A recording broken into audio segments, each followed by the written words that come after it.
નમસ્કાર વિદ્યાર્થી મિત્રો, એસએન વિદ્યાલય દ્વારા શરૂ કરેલા ઈ-લર્નિંગ પ્રોગ્રામમાં તમારું હાર્દિક સ્વાગત છે. ફરી પાછા આજે આપણે રાસાયણિક બંધન નામના ચેપ્ટરની અંદર VACPR સિદ્ધાંત પછીનો આગળનો એક સિદ્ધાંત સંયોજકતા બંધનવાદ વિશેની વાત કરીશું.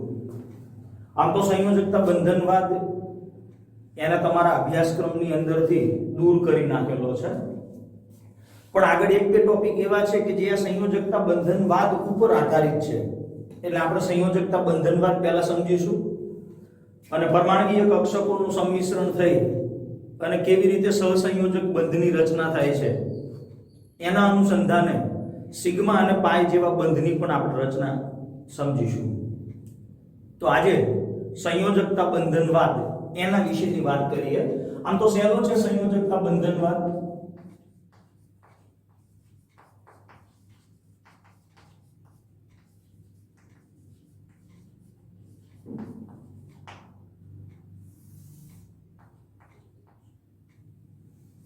સંયોજકતા બંધનવાદ એટલે એમાં અણુની રચનામાં રહેલા પરમાણુઓની સંયોજકતા કક્ષામાં રહેલી પરમાણુકીય કક્ષકોનું સંમિશ્રણ અને બે પરમાણુઓની સંયોજકતા કક્ષામાં રહેલા અયુગ્મિત ઇલેક્ટ્રોન ધરાવતી પરમાણુકીય કક્ષકોના સંમિશ્રણથી એ બંને પરમાણુઓની વચ્ચે સહસંયોજક બંધની રચના થાય છે. તો આવો જે સિદ્ધાંત છે જેને સંયોજકતા બંધનવાદ અથવા વેલેન્સ બોન્ડ થિયરી તરીકે ઓળખવામાં આવે છે, ઈસવીસન 1927 ની સાલમાં હિટલર અને લંડન નામના વૈજ્ઞાનિકે આ સંયોજકતા બંધનવાદ રજૂ કર્યો.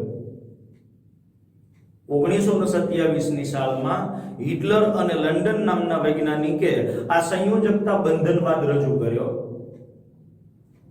આ સંયોજકતા બંધનવાદનો વિસ્તૃત અભ્યાસ લિનસ અને પાઉલિંગ નામના વૈજ્ઞાનિકે, લિનસ પાઉલિંગ અને સ્લેટર નામના વૈજ્ઞાનિકે આ સંયોજકતા બંધનવાદનો વિસ્તૃત અભ્યાસ કર્યો.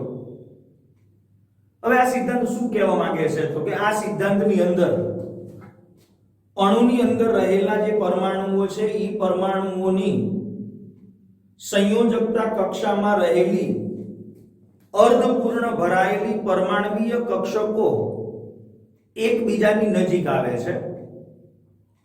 અણુની રચનામાં ભાગ લેતા જે પરમાણુઓ છે એ પરમાણુઓની સંયોજકતા કક્ષામાં રહેલી અર્ધપૂર્ણ ભરાયેલી પરમાણુકીય કક્ષકો એકબીજાની નજીક આવે છે ત્યારે એ એકબીજા સાથે સંમિશ્રણ પામી અને સહસંયોજક બંધની રચના કરે છે. તો જ્યારે અર્ધપૂર્ણ ભરાયેલી પરમાણુકીય કક્ષકો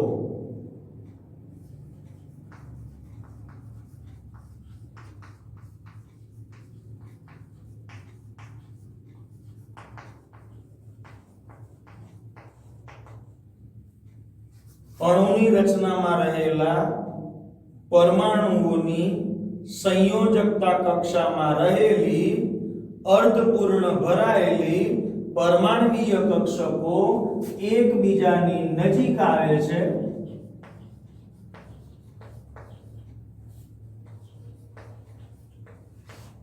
અને સંમિશ્રણ પામે છે અને પરિણામે ઈ બે પરમાણુઓની વચ્ચે સહસંયોજક બંધની રચના થાય છે.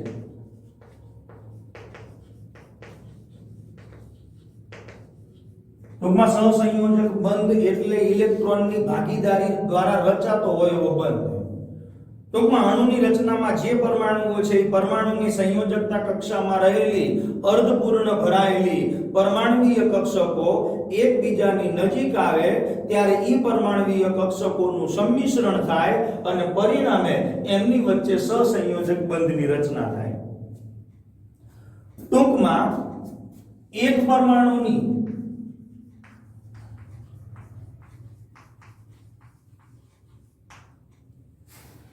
એક અર્ધપૂર્ણ પરમાણુકીય કક્ષક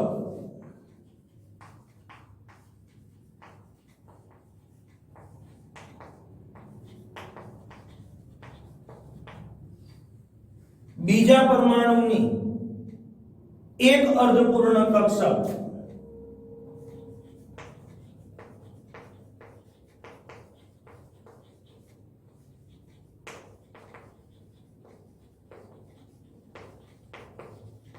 અર્ધપૂર્ણ કક્ષક એટલે પરમાણ્વીય કક્ષકની અંદર એક અયુગ્મિત ઇલેક્ટ્રોન હોય. એક પરમાણુની એક અર્ધપૂર્ણ પરમાણ્વીય કક્ષક બીજા પરમાણુની એક અર્ધપૂર્ણ કક્ષક સાથે સંમિશ્રિત થઈ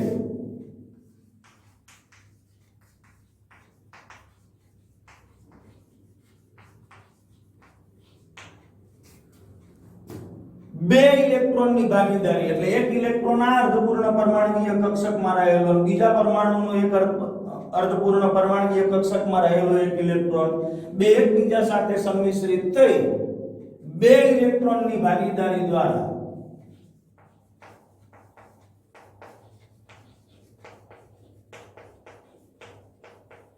અથવા એક ઇલેક્ટ્રોન યુગ્મ કહેવું હોય તો કહેવાય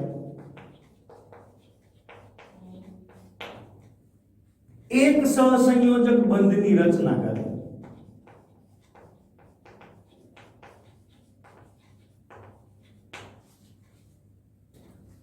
અણુની રચનામાં રહેલા બે પરમાણુઓ આ બે પરમાણુની સંયોજકતા કક્ષામાં રહેલી એક અર્ધપૂર્ણ કક્ષક બીજા પરમાણુની અર્ધપૂર્ણ કક્ષક સાથે સંમિશ્રિત થઈ એક એક ઇલેક્ટ્રોન એટલે કે ટોટલ બે ઇલેક્ટ્રોનની ભાગીદારી કરી અને એક સહસંયોજક બંધની રચના કરે છે. કેટલીક વખત એવું થાય કે બે પરમાણુઓ પૈકી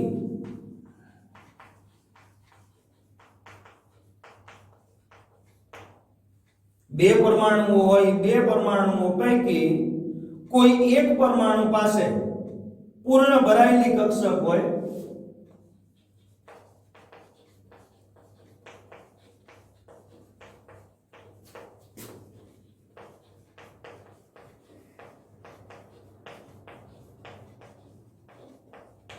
જ્યારે બીજા પરમાણુ પાસે ખાલી કક્ષક હોય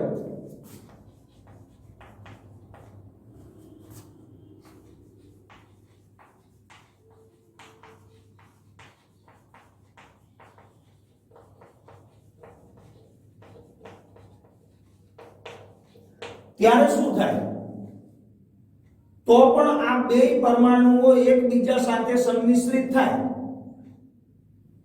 પણ હવે એક જ પરમાણુના જે બે ઇલેક્ટ્રોન છે જેની પાસે પૂર્ણ ભરાયેલી કક્ષક છે જેમ પૂર્ણ ભરાયેલી એટલે એ કક્ષકમાં બે ઇલેક્ટ્રોન છે જ્યારે બીજા પરમાણુની કક્ષક ખાલી છે તો આવી પરમાણુય કક્ષકો પણ એકબીજા સાથે સંમિશ્રિત થાય અને એક જ પરમાણુના બે ઇલેક્ટ્રોન ઈ સહસંયોજક બંધની રચનામાં ઇલેક્ટ્રોનની ભાગીદારી કરે અને સહસંયોજક બંધની રચના કરે.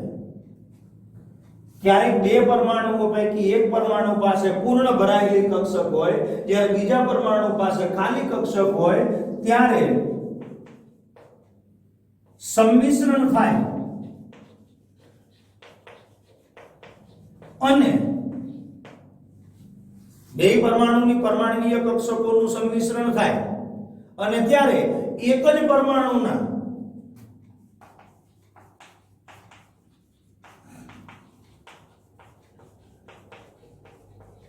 બે ઇલેક્ટ્રોન સહસંયોજક બંધની રચનામાં ભાગ લે.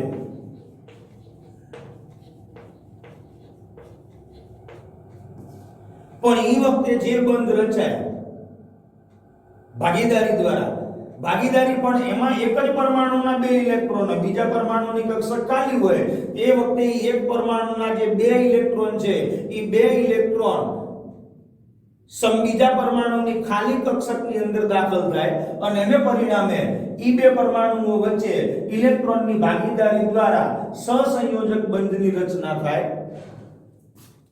પણ ઈ વખતે રચાતા સહસંયોજક બંધને સવર્ગ સહસંયોજક બંધ કહેવાય.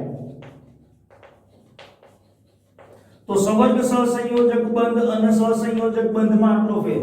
સહસંયોજક બંધની અંદર બે પરમાણુની પરમાણ્વીય કક્ષકમાં રહેલા અયુગ્મિત ઇલેક્ટ્રોન એની ભાગીદારી થાય જ્યારે અહીંયા કોઈ એક જ પરમાણુના બે ઇલેક્ટ્રોનની સહસંયોજક બંધની રચનાની અંદર ભાગ લેતા હોય તો ઈ વખતે જે બંધ રચાય એને સવર્ગ સહસંયોજક બંધ કહેવાય. સહસંયોજક બંધને આપણે આ પ્રમાણે દર્શાવીએ છીએ, જ્યારે સવર્ગ સહસંયોજક બંધને આપણે આ પ્રમાણે દર્શાવીએ છીએ.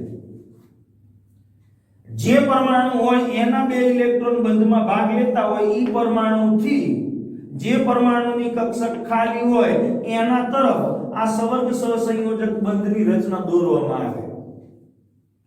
દાખલા તરીકે આપણે આવા સહસંયોજક બંધની રચના માટે H2 અણુના ઉદાહરણની વાત કરીએ તો H2 અણુની રચનાની અંદર બે હાઇડ્રોજન પરમાણુ છે. આ એક હાઇડ્રોજન પરમાણુ, આ બીજો હાઇડ્રોજન. આ હાઇડ્રોજન તત્વના બે પરમાણુ, આને નામ આપી દઉં A, આને નામ આપી દઉં B. આની ઇલેક્ટ્રોન રચના તો કે 1s1, આની ઇલેક્ટ્રોન રચના તો કે ઈ પણ 1s1.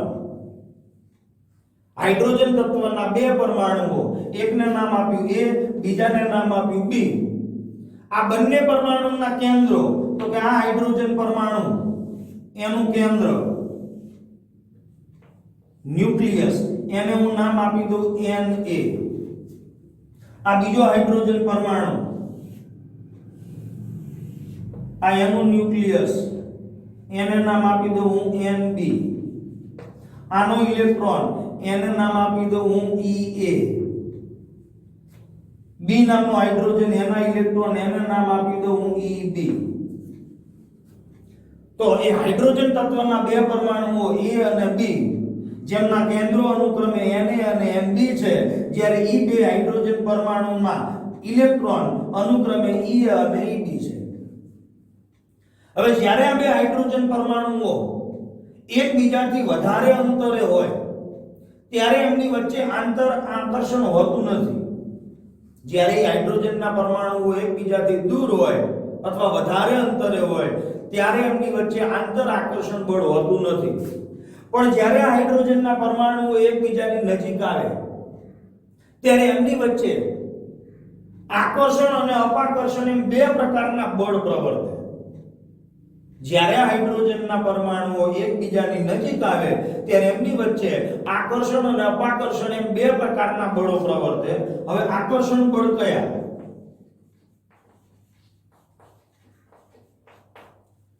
તો કે પહેલા જ્યારે દૂર દૂર હતા ત્યારે બે પ્રકારના આકર્ષણ બળ તો હતા જ.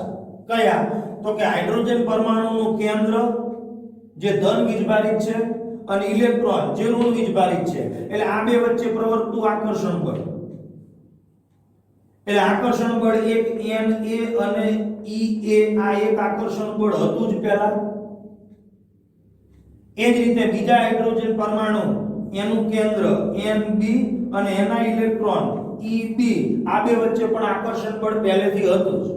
પણ હવે જ્યારે એમને એકબીજાની નજીક લાવવામાં આવે ત્યારે આ સિવાય પણ એની અંદર બીજું આકર્ષણ બળ ઉદ્ભવે. કયું? તો કે આનું કેન્દ્ર જ્યારે આનો ઇલેક્ટ્રોન એટલે કે Na અને Eb વચ્ચે આવું એક નવું આકર્ષણ બળ ઉત્પન્ન થાય. એ જ રીતે બીજા હાઇડ્રોજન પરમાણુનું કેન્દ્ર અને પહેલા હાઇડ્રોજન પરમાણુનો ઇલેક્ટ્રોન, આ બે વચ્ચે પણ આકર્ષણ બળ પ્રવર્તે.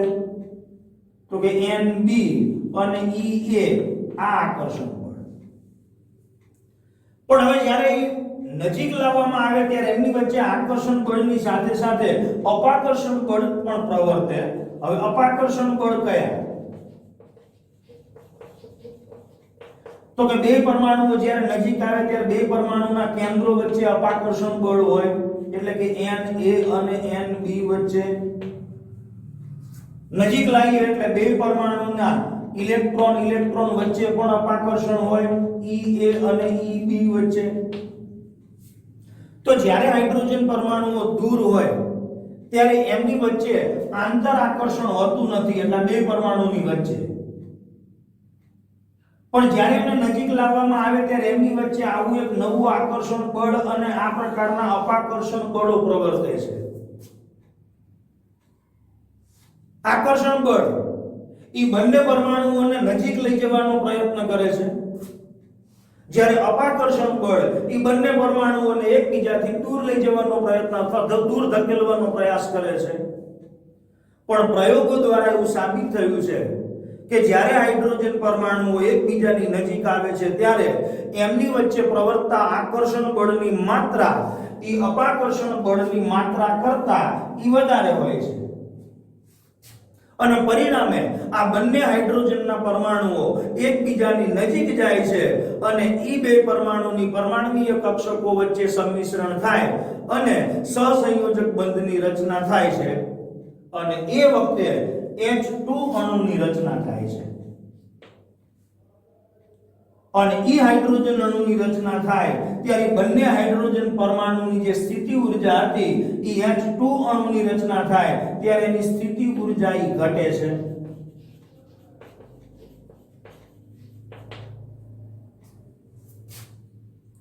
આમ બંને હાઇડ્રોજનના પરમાણુઓ જ્યારે દૂર હોય ત્યારે એમની વચ્ચે આંતર આકર્ષણ હોતું નથી પણ જેમ જેમ એ નજીક આવતા જાય એમ એમની વચ્ચે આકર્ષણ અને અપાકર્ષણ બળ પ્રવર્તતું જાય છે આ હાઇડ્રોજનના પરમાણુઓ એકબીજાની એટલી હદ સુધી નજીક જઈ શકે કે જ્યારે આકર્ષણ બળ એ અપાકર્ષણ બળને સંતુલિત કરી નાખે અને પ્રણાલી ન્યૂનતમ ઊર્જા પ્રાપ્ત કરે તો આ વખતે બંને હાઇડ્રોજન પરમાણુઓ એકબીજા સાથે જોડાઈ અમુક ચોક્કસ અંતરે રહી અને સ્થાયી H2 અણુની રચના કરે છે તો એ હાઇડ્રોજનના પરમાણુની પરમાણુવીય કક્ષકો એકબીજા સાથે સંમિશ્રિત થઈ અને એકબીજાની નજીક આવે અને અમુક ચોક્કસ અંતરે હાઇડ્રોજનના પરમાણુઓ ગોઠવાય અને ત્યારથી પછી નજીક હાઇડ્રોજનના પરમાણુઓ જઈ શકતા નથી તો જે અંતરે હાઇડ્રોજન પરમાણુઓ એકબીજાની નજીક ગોઠવાય છે એ વખતે H2 અણુની રચના થાય છે જેની સ્થિતિ ઊર્જા ન્યૂનતમ હોય છે તો બે હાઇડ્રોજન પરમાણુઓ શક્ય એટલા નજીક જઈ અને એમની વચ્ચેનું ચોક્કસ અંતર જાળવી રાખી અને H2 અણુની રચના કરે છે અને એ વખતે હાઇડ્રોજન પરમાણુના બંને હાઇડ્રોજન પરમાણુના કેન્દ્રો વચ્ચેનું અંતર જેને આપણે એની બંધ લંબાઈ તરીકે ઓળખીએ છીએ અને ઈ બંધ લંબાઈ 74 pm જેટલી હોય છે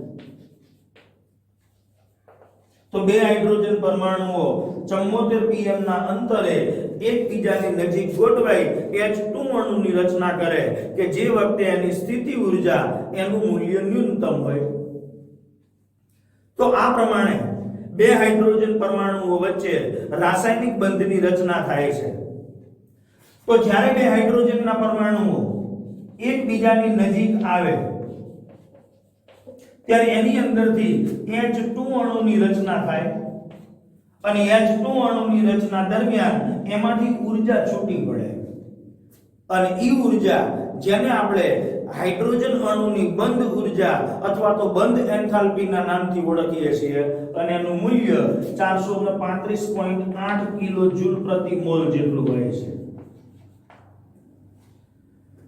તો બે હાઇડ્રોજનના પરમાણુઓ પહેલા દૂર હતા પછી જેમ જેમ નજીક આવતા જાય એમ એમની સ્થિતિ ઊર્જાનું મૂલ્ય ઘટતું જાય અને એકબીજાની એટલા નજીક આવે છે કે જે વખતે એમની સ્થિતિ ઊર્જાનું મૂલ્ય ન્યૂનતમ થઈ જાય તો એના અનુસંધાને તમારી બુકની અંદર એક ગ્રાફ આપેલો છે સ્થિતિ ઊર્જા વિરુદ્ધ બંને હાઇડ્રોજન પરમાણુના કેન્દ્રો વચ્ચેનું અંતર તો અહીંયા આપણે સ્થિતિ ઊર્જા લઈ લઈએ y અક્ષ ઉપર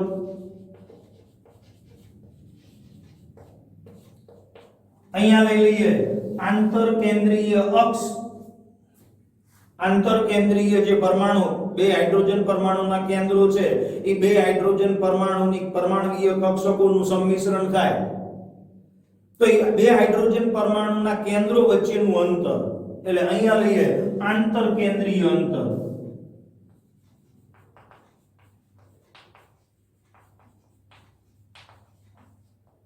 હવે જ્યારે હાઇડ્રોજનના પરમાણુઓ દૂર હોય ત્યારે એમની સ્થિતિ ઊર્જાનું મૂલ્ય વધુ હોય તો અહીંયા આપણે જે ગ્રાફ દર્શાવીએ છીએ એમાં હાઇડ્રોજન પરમાણુઓ માની લો કે અત્યારે આ હાઇડ્રોજનના પરમાણુઓ વધુમાં વધુ અંતરે છે તો એ વખતે માની લો કે એમની સ્થિતિ ઊર્જા આટલી છે આટલી સ્થિતિ ઊર્જા છે પણ એ હાઇડ્રોજનના પરમાણુઓ જેમ જેમ એકબીજાની નજીક આવતા જશે એમ સ્થિતિ ઊર્જાનું મૂલ્ય ઘટતું જશે. માની લો કે આ હાઇડ્રોજનના પરમાણુઓ એકબીજાની નજીક આવ્યા. આ હાઇડ્રોજનનો પરમાણુ A આ B હવે નજીક આવે છે એટલે એમની સ્થિતિ ઊર્જાનું મૂલ્ય ઘટતું જાય છે.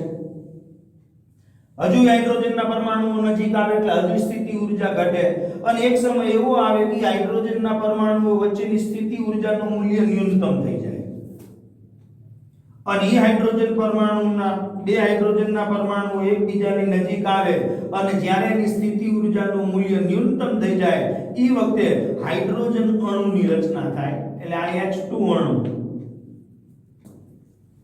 એક હાઇડ્રોજન પરમાણુની 1s અર્ધપૂર્ણ પરમાણુીય કક્ષક બીજા હાઇડ્રોજન પરમાણુની 1s અર્ધપૂર્ણ પરમાણુીય કક્ષક સાથે સંમિશ્રિત થાય.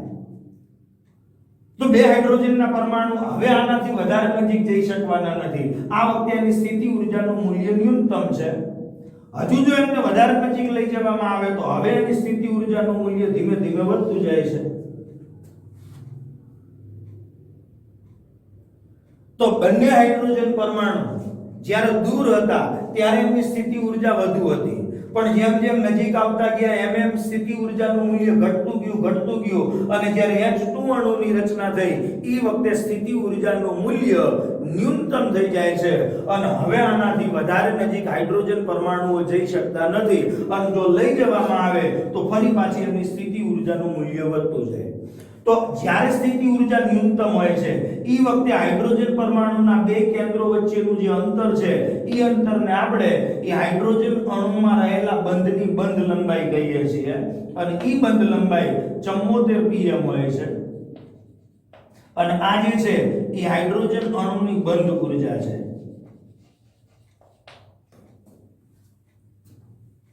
તો જ્યારે બંને હાઇડ્રોજન પરમાણુઓ વચ્ચે બંધ રચાય ત્યારે H2 અણુની રચના થાય અને એ દરમિયાન ઊર્જા છૂટી પડે. આમ અલગ અલગ હાઇડ્રોજન પરમાણુઓની જે સ્થિતિ ઊર્જા હતી એના કરતા H2 અણુની સ્થિતિ ઊર્જા ઓછી હોય છે અને પરિણામે આવો H2 અણુ પ્રમાણમાં વધુ સ્થાયી હોય છે. તો આવો સ્થિતિ ઊર્જા વિરુદ્ધ આંતરકેન્દ્રીય અંતર આ બંને વચ્ચેનો ગ્રાફ આપણને આપેલો છે જે આપણને એવું સમજાવે છે કે ભાઈ જ્યારે દૂર હોય હાઇડ્રોજનના પરમાણુઓ ત્યારે એની સ્થિતિ ઊર્જા વધુ હોય છે પણ જેમ જેમ નજીક આવતા જાય એમ સ્થિતિ ઊર્જા ઘટે અને એકબીજાથી એટલા નજીક આવે કે એ વખતે એમની સ્થિતિ ઊર્જાનું મૂલ્ય ન્યૂનતમ થઈ જાય અને એ વખતે H2 અણુની રચના થાય. તો આવા અણુની રચનાની અંદર રહેલા પરમાણુઓની પરમાણુીય કક્ષકો એના સંમિશ્રણ કેવી રીતે થાય છે એના અનુસંધાને આવા સહસંયોજક બંધના જુદા જુદા બે પ્રકાર આવશે. H2 અણુની રચનાની અંદર ભાગ લેતા બે હાઇડ્રોજન પરમાણુઓ એકબીજાની એટલા નજીક હોય છે કે જે ન્યૂનતમ ઊર્જા પ્રાપ્ત કરે છે. એટલે કે એમની જે કક્ષકો છે હાઇડ્રોજન પરમાણુની પરમાણુીય કક્ષકો ઈ વખતે એકબીજા સાથે જોડાય છે જેને પરમાણુીય કક્ષકોનું સંમિશ્રણ તરીકે ઓળખવામાં આવે છે. અને આ પરમાણુીય કક્ષકોનું સંમિશ્રણ ઈ સહસંયોજક બંધની માત્રા નક્કી કરે કે ભાઈ અણુમાં રહેલા પરમાણુની પરમાણુીય કક્ષકોનું સંમિશ્રણ કેવી રીતે થાય છે. એ પરમાણુીય કક્ષકોનું સંમિશ્રણ જેને આપણે સહસંયોજક બંધ કહીએ છીએ અને સહસંયોજક બંધની માત્રા એ પરમાણુીય કક્ષકોના સંમિશ્રણ દ્વારા નક્કી કરવામાં આવે. જો પરમાણુીય કક્ષકોનું સંમિશ્રણ વધુ પ્રમાણમાં થાય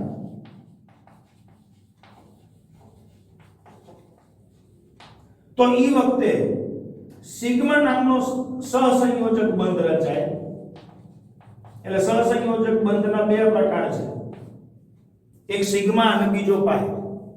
તો જ્યારે પરમાણુીય કક્ષકોનું સંમિશ્રણ વધુ પ્રમાણમાં અથવા વધુ માત્રામાં થાય તો એ વખતે સિગ્મા નામનો સહસંયોજક બંધ રચાય. પણ જો પરમાણુીય કક્ષકોનું સંમિશ્રણ ઓછા પ્રમાણમાં થાય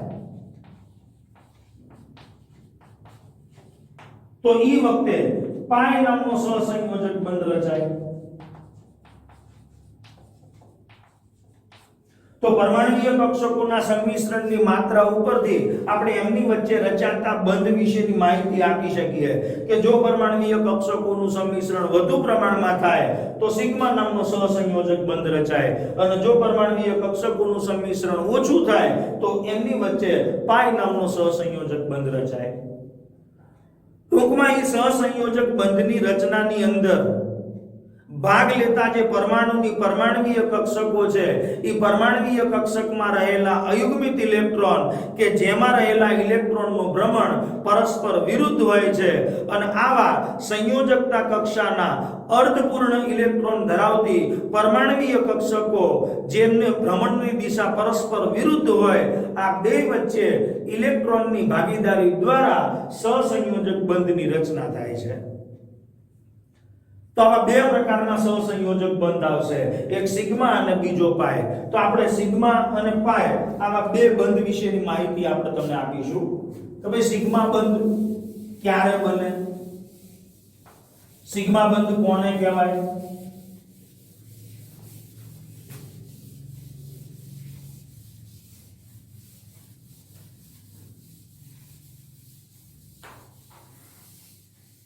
તો સહસંયોજક બંધના બે પ્રકાર,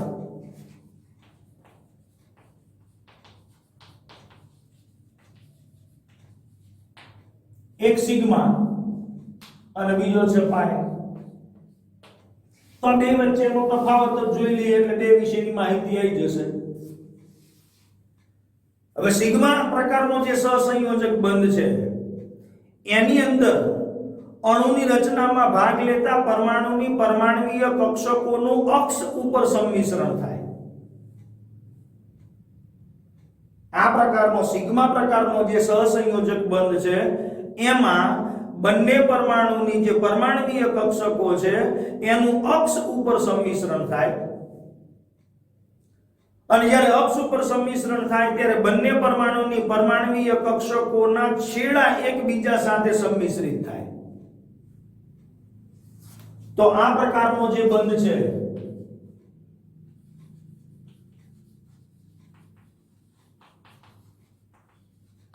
બંને પરમાણુની પરમાણુય કક્ષકોનું આંતરકેન્દ્રીય અક્ષ ઉપર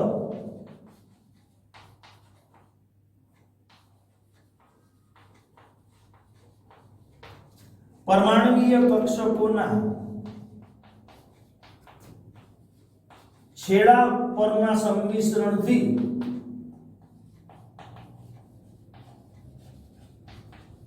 રચાય છે. ટૂંકમાં સિગ્મા એ અક્ષ ઉપર થતું સંમિશ્રણ છે એટલે આપણે આને અક્ષીય સંમિશ્રણ કહીશું. જ્યારે પાય પ્રકારનો જે બંધ છે એમાં પરમાણુય કક્ષકોનું અક્ષ ઉપર સંમિશ્રણ થતું નથી પણ પરમાણુના આંતરકેન્દ્રીય અક્ષથી દૂર સંમિશ્રણ થાય.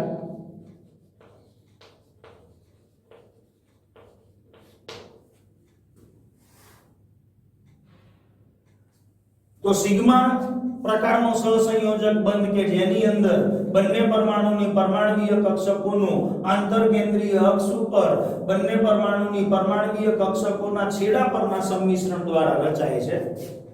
જ્યારે પાય બંધમાં શું હોય તો કે એમાં પરમાણુય કક્ષકો એવી રીતે એકબીજા સાથે સંમિશ્રિત થાય કે આ બંને પરમાણુઓની અક્ષ એ એકબીજાને સમાંતર હોય. પાય પ્રકારનો જે સહસંયોજક બંધ છે એમાં પરમાણુય કક્ષકો એકબીજા સાથે એવી રીતે સંમિશ્રિત થાય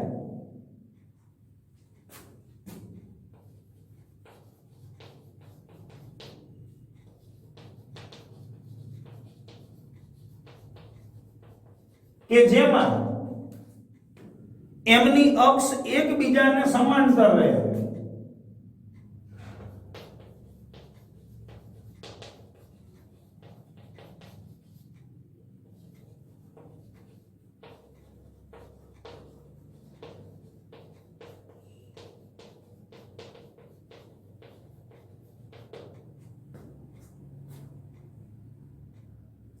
હવે કેવી રીતે? તો આપણે પરમાણુય કક્ષકોના સંમિશ્રણ અહીંયા દોરીએ એટલે આપણને આના ઉપરથી ખબર પડે કે ભાઈ આવું સંમિશ્રણ હોય ત્યારે એને સિગ્મા કહેવાય અને આ પ્રકારનું સંમિશ્રણ હોય ત્યારે એને પાઈ કહેવાય, કે જેમાં પરમાણુય કક્ષકોનું બાજુમાંથી સંમિશ્રણ થાય.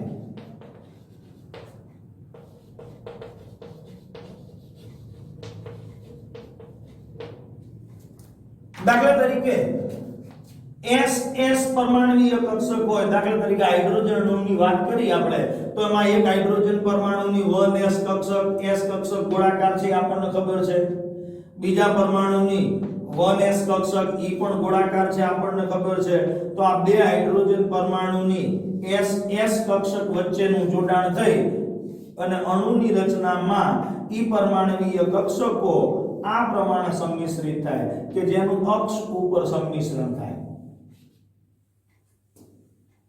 તો આ SS પ્રકારનું સંમિશ્રણ છે. માની લો કે એક S અને બીજી P પ્રકારની કક્ષક હોય તો આ S કક્ષક, P કક્ષક આપણને ખબર છે કે ડમ્બેલ આકાર છે.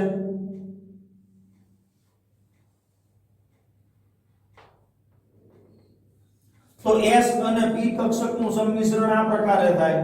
આ S કક્ષક અને આ P કક્ષક.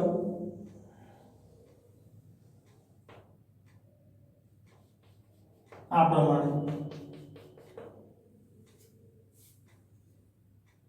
એ જ રીતે P અને P કક્ષક વચ્ચે પણ સંમિશ્રણ થાય, પણ એ P અને P કક્ષકમાં P કક્ષકો દિશાકીય છે આપણે જાણીએ છીએ. માની લો કે આ Z અક્ષ, આ Y અક્ષ, આ X અક્ષ. તો આના ઉપર જે પરમાણુય કક્ષક હતી એને આપણે નામ આપ્યું હતું PZ પરમાણુય કક્ષક. આના ઉપર ગોઠવાયેલી હોય એને આપણે નામ આપ્યું હતું PX પરમાણુય કક્ષક. અને આ અક્ષ ઉપર ગોઠવાયેલી હોય એને આપણે નામ આપ્યું હતું PY પરમાણુય કક્ષક.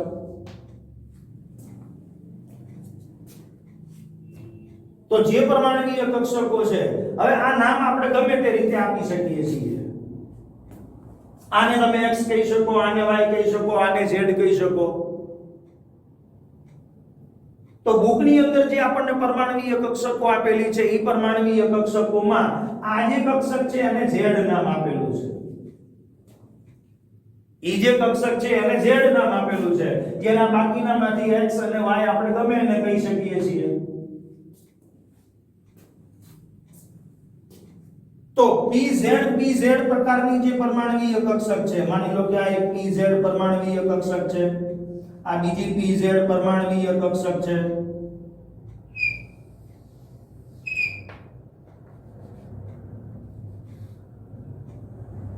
આ S પરમાણુય કક્ષક, આ PZ નામની પરમાણુય કક્ષક, આ NPZ નામની પરમાણુય કક્ષક, આ પણ PZ. તો PZ પરમાણુય કક્ષક વચ્ચે સંમિશ્રણ થાય અને આ પ્રકારે અક્ષ ઉપર પરમાણુય કક્ષકોના છેડાનું સંમિશ્રણ થઈ અને બંધ ધરી ઉપર એમની વચ્ચે સિગ્મા નામના સહસંયોજક બંધની રચના થાય. તો PZ પરમાણુય કક્ષકનું સંમિશ્રણ.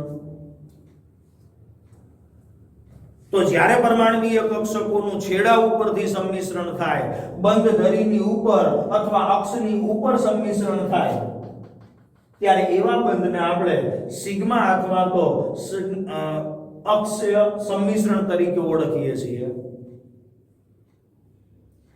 જ્યારે PX નામની પરમાણુય જે કક્ષક છે એમની વચ્ચે સંમિશ્રણ થાય ત્યારે શું થાય? માની લો કે આ PX નામની પરમાણુય કક્ષક છે, આ એની અક્ષ. આ બીજી PX નામની પરમાણુય કક્ષક છે.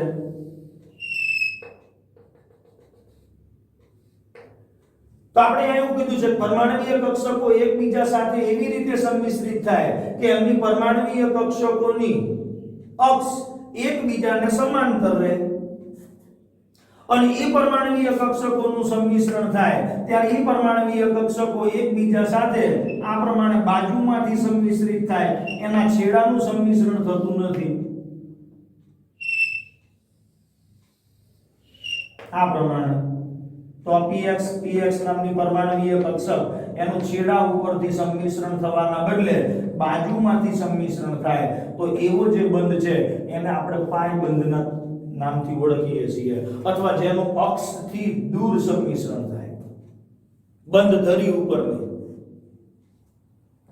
એ જ રીતે pz નામની પરમાણવીય કક્ષક હોય માની લો કે આ pz નામની પરમાણવીય કક્ષક છે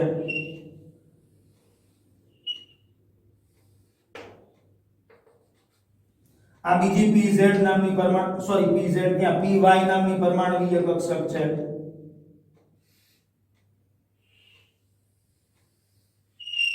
કે જેમની અક્ષ એકબીજાને સમાંતર રહે અને એવી જે પરમાણવીય કક્ષકો છે એનું સંમિશ્રણ થાય ત્યારે બંધ ધરીથી દૂર સંમિશ્રણ થાય આ પ્રમાણે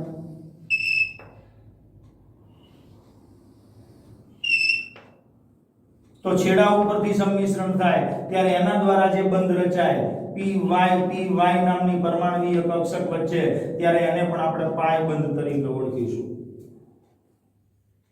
તો ss pz આ પરમાણવીય કક્ષકો વચ્ચેના સંમિશ્રણ દ્વારા સિગ્મા નામનો બંધની રચના થાય જ્યારે px અને py નામની પરમાણવીય કક્ષકો વચ્ચેના સંમિશ્રણથી પાઈ બંધની રચના થાય ટૂંકમાં સિગ્મા બંધ જે છે જેમાં પરમાણવીય કક્ષકોનું સંમિશ્રણ વધુ પ્રમાણમાં થાય જ્યારે પાઈ બંધની રચનામાં પરમાણવીય કક્ષકોનું સંમિશ્રણ ઓછા પ્રમાણમાં થાય અને એને પરિણામે સિગ્મા બંધ છે ઈ બંધ પ્રબળ હોય છે જ્યારે પાઈ બંધ ઈ સિગ્મા બંધની સરખામણીમાં ઓછો પ્રબળ હોય છે અથવા નિર્બળ હોય છે અહીંયા જે સિગ્મા બંધ બને છે એ સિગ્મા બંધનું બંધ ધરીની આજુબાજુ મુક્ત ભ્રમણ શક્ય છે એટલે એમાં તમે 180 અંશનું ભ્રમણ આપી શકો ત્યારે એ અણુ એની સમમિતિ જળવાઈ રહે જ્યારે પાઈ બંધની રચના થઈ હોય ત્યારે એ પાઈ બંધનું મુક્ત ભ્રમણ એ શક્ય નથી